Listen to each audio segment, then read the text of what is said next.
So it's like a Friday morning. I'm running around. I'm trying to get a shower in. I'm ready to get the day going. And I start to hear outside in the distance. My brain ignores it at first, like as just background noise. But I start to hear something that sounds like, "Wah!" Once I heard it enough times on loop, I was like, that must be a screaming child. I was in my sweat still. I was like, I've just finished working out. And I like went outside to be like, I better, just in case I'm like the only person in the neighborhood right now and something's going on. And it was happening on this cadence. Ah! About 3 houses down, all the way down the lane, there's a house. Nobody's in it at the moment. The grass is tall. I don't know if those people don't live there at the moment or what. But there are 2 animals fighting. One is a pretty large cat, and one is a fox. Midday, like right out in the sun. Just rabies in the middle. Yeah, and and they keep the fox is kind of small, so I think it's a baby fox, and they keep doing this shit with each other. Or they're trying to figure out who's going. And the cat looks like a domestic cat, large but a domestic cat. And every time they stop and kind of have a stalemate, the fox goes, "Wah!" And so it's the fox. I was like, oh, whoa. Because it was kind of distant. I was like, do my eyes deceive me? Do foxes make that sound? I get if you were doing the barnyard animals, what does a cow say? What does a pig say? And you got to a fox, I'd be like, I probably wouldn't be. Isn't there like a famous song that's like the fox says? What does the fox say? That one? Yeah, that one, yeah. Yeah, the fox says, "Wah!" What does the fox say? So then the fucked up part happened. Because now I'm like a little bit worried that these 2 are going to kill each other. And the confirmation comes when the vultures and the crows fly over. Oh, no. It's just very haunting. Oh, wow. For them to just be there like, hey, supper. Just waiting to see who dies. We'll eat whoever dies. I don't know. It's just fucked. That is fucked, it's yeah. right there down the street. So I start to feel kind of bad. And I'm assuming that the fox will get it over on the cat. I later told the story to my dad, and he was like, you sure it was the fox making that sound? That could have been a Fisher cat.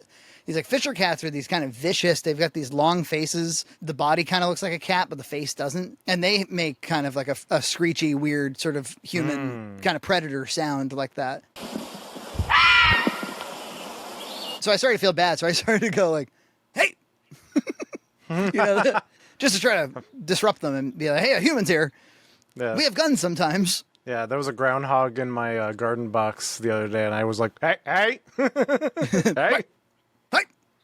Yeah, we had a big groundhog problem a few years ago, and Nina tried everything. She put mint all over the place, I guess, because they don't like mint, and she tried to make these fences that go down and all this stuff to her garden. Eventually, we had to pay a guy, and he was like, look, the deal is that, like, with groundhogs, they know season to season, they know where their home nest is. They know where they were born, and they always come. So if it's under a shed, if it's under a deck, whatever, they'll always, always, always, always come back until you get rid of all of them. There has to be no sign of them at all. And then that kind of like throws them off their scent and stuff. And so he had to like set traps and like pull one groundhog after another out from under the shed until finally we knew they were gone. Then he put like this mesh like way underground, and we see, occasionally we'll see a groundhog walking around in the yard, but they're not a problem anymore ever since that costly experience. But anyway, when I say vulture, we apparently have vultures in my fucking neighborhood. Apparently. They look like turkeys, they fucking show up for dinner. Anything that's dead. They got those big shoulders, big turkey face. Doing a little Ready to shuffle. fucking eat something. They look like they're kind of like the fat guy at the restaurant, like, move aside, move aside. Hey, we're going to get some dinner. Hey, what's going on? And every time I did that, the crows would fly away for a moment, and they would kind of scatter for a moment. And then maybe 20 seconds later, nature would impose itself all over again. And the crows would start going again. So I gave up, unfortunately, on these 2. They're never going to settle their differences. And that was the last I thought of it for a little while until, I don't know, 2 weeks later. Ah! Hear him? Hey! I probably should have called, pet control or whatever, animal control. The problem, what I learned with the deer situation is that if it ends up being a problem on your property, it's your fucking problem in Massachusetts. Right. It's not, they won't like help you under all circumstances. So not always the best incentive to call them. The whole thing kind of reminded me of the instinctual viciousness of animals and stuff. I remember we used to have 2 dachshunds. One was kind of fluffy, very sweet. One was really bony, and she had very short hair. Did you ever meet my little dogs? Yeah, they were old, I think, They're very old, yeah. They were starting to lose their heads. And so the short-haired one, she had kind of like a viciousness about her, where, you know, if anybody knew, it was very like, and you come a little closer. I fell down a little. I don't know if anybody out there on YouTube is in the same boat. Every once in a great while, somebody will either link me, or I'll catch a recommendation of a body cam footage on YouTube. They got a million channels that just show tons of body cam footage. You ever watch these? No, but that sounds like modern day cops. Totally, and it's compelling. They tend not to be edited. If it goes on way too long, eventually some AI voice might cut in and be like, after she's embarrassed herself in front of her entire family. Like they'll add in like some editorial. Police pursue a driver for a simple speeding violation, but the woman behind the wheel, who may have some anger management issues, insists the officer has no right to ticket her. They tend to go the same way, at least the ones I keep seeing. Every single one is somebody someplace they shouldn't be, and they refuse to leave. It seems, I mean, there's other ones, but that is a pattern. He does not want you in his car. You're trespassing in his okay, so we can play this game, but you're gonna get arrested. There was one where a woman was at a Ross's Dress for Less, and she insisted on a discount. She wouldn't leave until she got a discount. She's obviously mentally ill, but she wouldn't leave until she got a discount. And she's surrounded by like 5 cops, and they're like, ma'am. She refused to leave. You're going to be placed under arrest, okay? For trespass after warning. I've given you more. Trespassing? Yes, you are. I'm allowed to be in the store. All you got to do is leave.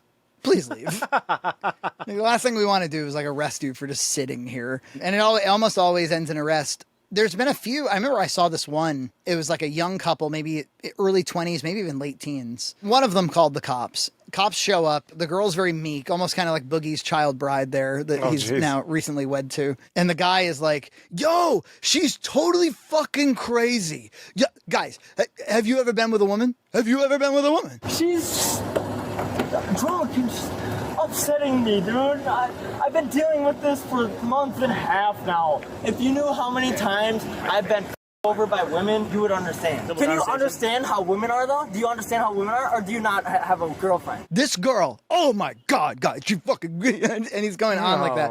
And they're like, hey, calm down. We're going to end up arresting you if you act crazy and keep calling her crazy, because we might assume that you're going to beat her. She was leaving, trying to leave. Can you listen to me? No, I'm in charge. Turn around. Much like any good narrative, there's a misdirect here. For 15 minutes, you think he's the problem. And then she just goes mental. She is crazy. Yeah, she really definitely was. And so even if he's also trash, you know, she lit the candle. This is one of those situations where she's thrashing in the, like they had to put like a helmet on her in the backseat of the cop car because she's like destroying herself. Yeah. I'm sitting back here waiting for you to talk to me, so can you please talk to me? We're a little past that. Excuse me! What'd you say, sir? I remember they've just like encased them so they don't hurt themselves. And they bring them to the jail, and it almost always ends with like, she was charged with, a misdemeanor of trespassing and resisting arrest without violence or something. I'm like, what? And then there's some video like a month later where like the sequel is we caught up with her at a gas station. And I'm like, how much time do we spend on the same people, I wonder? Yeah, probably a lot. That's probably putting FOIA requests for the same people. Anyway, what does this have to do with rabid foxes? Sound. I can make the assumption. Well, there's this one. This one's called "Give Him a Ticket." Quote: Woman demands cop get a ticket. Paren, big mistake.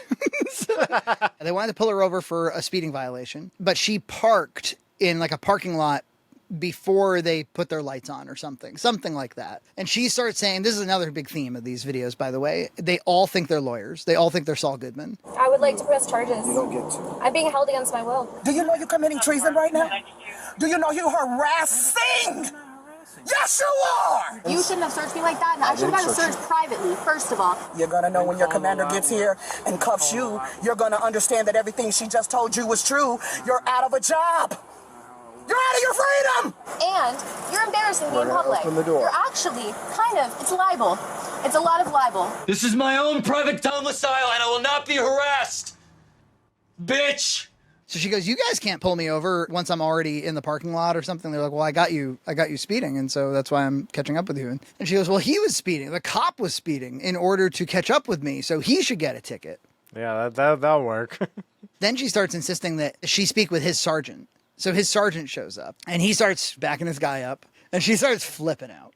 And this is the reason that I bring this up. She starts going like, "Come on, fucking Do you need an ambulance? He doesn't have a third ticket! Give him a ticket! Do you need to go to the... Why the fuck do I get a ticket? And because she's still in her car the whole time. And they're at a point where they're like, if you have enough patience, you ask enough times, she'll eventually leave the car and you can put cuffs on her, for acting insane. But she's like, why the fuck did you look at me? Give him a fucking ticket!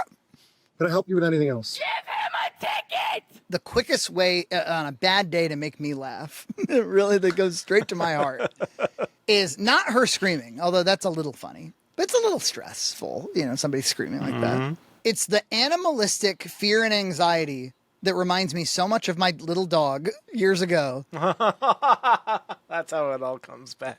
That follows right after screeching. It's something like this, like, why the fuck do you give him a ticket?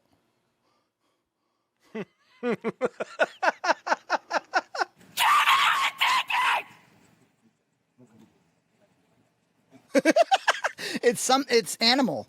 There's an animal thing there. There's like, it's like when the fox and the cat are screaming at each other. Like, "Wah!" And you do whatever the fuck you want! Her respiratory is all heightened, so everything. I can have a ticket. I think it's amazing. Can I please call you an ambulance? And she's very, very skinny, so she's got a very scrawny neck, so it's very like a pissed off emu. Oh, and the eyes are extra wide. They look like they haven't blinked in a while. Never forget, we're just animals. We have speech, we have podcasts, but when we're screaming, we're screaming. Why the fuck doesn't he get a ticket? If you thought you were gonna get eaten by a fox and there were crows overhead, you might start being like, "Give him a fucking ticket!" I wish I was a cop so I could shoot all of you the fuck up and get a pat on the back for it! Frankie goes by, he's like, hey. Yeah, some much bigger animal. Whoa! That's all he'll do for me in that situation. Hey! Hear him? Hey. What does the fox say?